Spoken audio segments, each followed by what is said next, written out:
क्या दलित होना उसका गुनाह है, या सड़क हादसे के बाद माहौल बिगड़ता देख एक पक्ष को वहां से थाने ले जाने की बात पुलिस से कहकर उसने कोई गलती कर दी?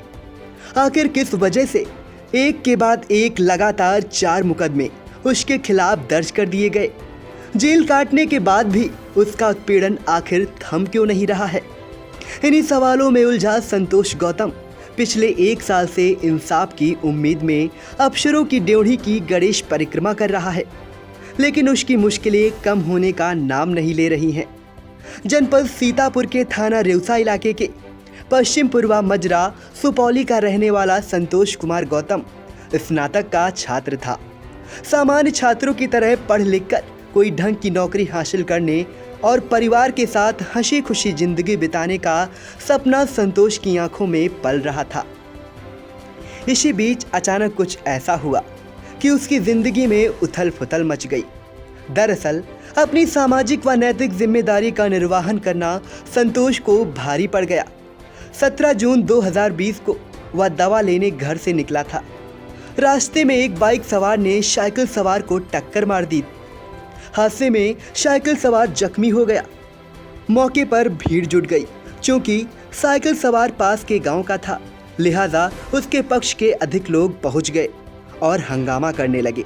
हालात बिगड़ते देख संतोष ने बाइक सवार को वहां से हटाते हुए थाने ले जाने की बात पुलिस कर्मियों से कही।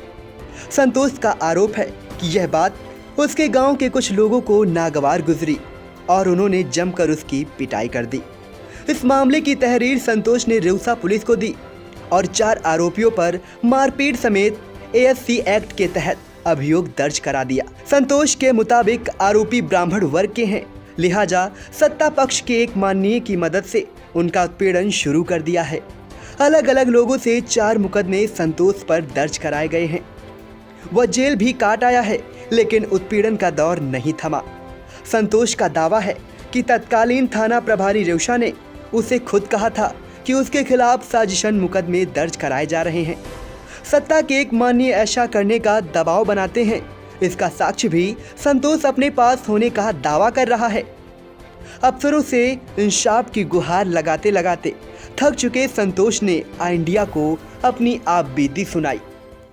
मैं यहाँ पे SP ऑफिस आया था शिकायत पत्र देने के लिए। इससे पहले मैंने कई शिकायत पत्र SP जी को और माननीय मुख्यमंत्री जी को दे रखा हूँ। मैं दलित छात्र हूँ। हमें झूठे मुकदमे में फंसाया जा रहा है और हम जेल भी हो आए हैं। मेरे खेत नष्ट किए जा रहे हैं, हमारे घर को घेंसा जा रहा है, हमें प्रताड़ित किया जा रहा है। मैं अब आत्महत्या करने पर मजबूर हूँ। किस लिए प्रताड़ित किया जा रहा है? हमारा पंडितों से विवाद था। हमको मारा पीटा था पंडितों ने, तो हमारे दांत टूट गया था। उसमें 325 का मुकदमा कायम हो गया था SC ST। उसको दबाने के लिए हमारे क्षेत्र के नेता ने हम पे दबाव बनाया। हमने मुकदमा वापस नहीं लिया। उसके कुछ दिन के बाद हमारा मुकदमों का दौर शुरू हो गया और हम पे 5-5 मुकदमे लिखाए गए। आखिरी में 307 मुकदमा लिखा करके हमको जेल भेजा गया और मैं इंसाफ के लिए दौड़ रहा हूँ। ना मैं घर से बाहर पलायन कर रखा हूँ और मैं इधर उधर भटक रहा हूँ। मेरी मदद करने के लिए कोई नहीं तैयार हो रहा है। आप क्या हैं, किस लिए आप पर दबाव बनाया जा रहा है? मैं उसके बाद में BDC का चुनाव लड़ा था।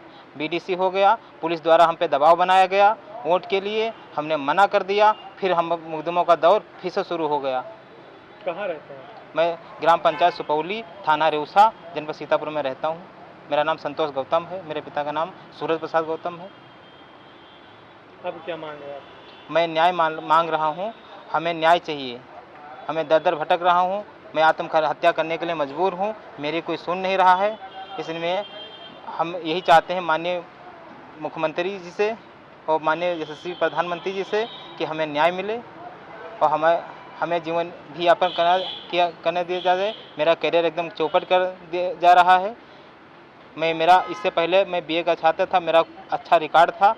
मेरा जीवन यापन हो रहा था। लेकिन SC ST मुकदमा जब पंडितों द्वारा हमसे लिखा गया, उसके बाद सारा विवाह हम करियर तबाह करने पे लगे हुए हैं लोग।